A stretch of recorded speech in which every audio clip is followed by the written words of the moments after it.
Hello hockey fans, Hannah Hill here, ready to talk about some off-season hockey news. I think everyone knows that once the off-season begins, the main talk of the town is trades and signings. Starting off with Duncan Keith. Keith was traded to the Edmonton Oilers in exchange for Caleb Jones. It was said that Keith requested a trade due to the fact that he only got to see his youngest son Colton once during this past year due to the border restriction. A trade that happened shortly after the Tampa Bay Lightning won back-to-back Stanley Cups was the trade of Barclay Goodrow to the New York Rangers. The Lightning did get an exchange of a 7th-round draft pick in the 2022 NHL Draft. Goodrow was undrafted, and the Lightning ended up acquiring him during the 2020 trade deadline from the San Jose Sharks. Goodrow ended up having 6 goals and 20 points during this past regular season. One trade that everyone has been talking about is revolving around star goaltender Marc-Andre Fleury.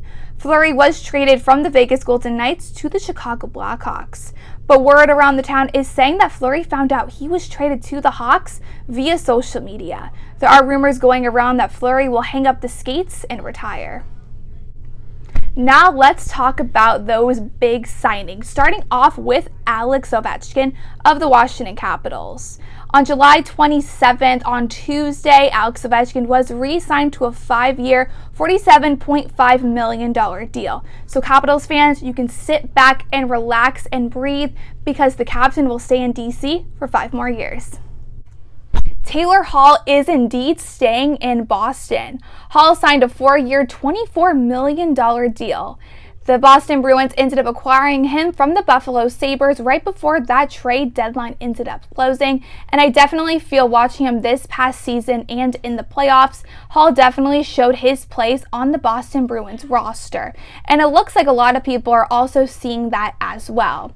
Taylor Hall definitely moved from a couple of different teams. Back in 2010, he was drafted first overall by the Edmonton Oilers. Then he was moved to the New Jersey Devils, then to the Arizona Coyotes, and then to the Buffalo Sabres, and then finally to the Boston Bruins. So I definitely feel that Hall has found his groove.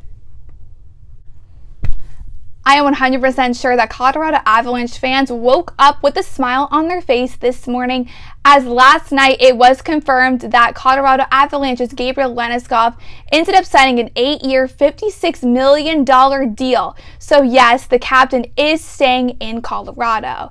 Gabriel ended up saying earlier this morning that his heart is in Colorado.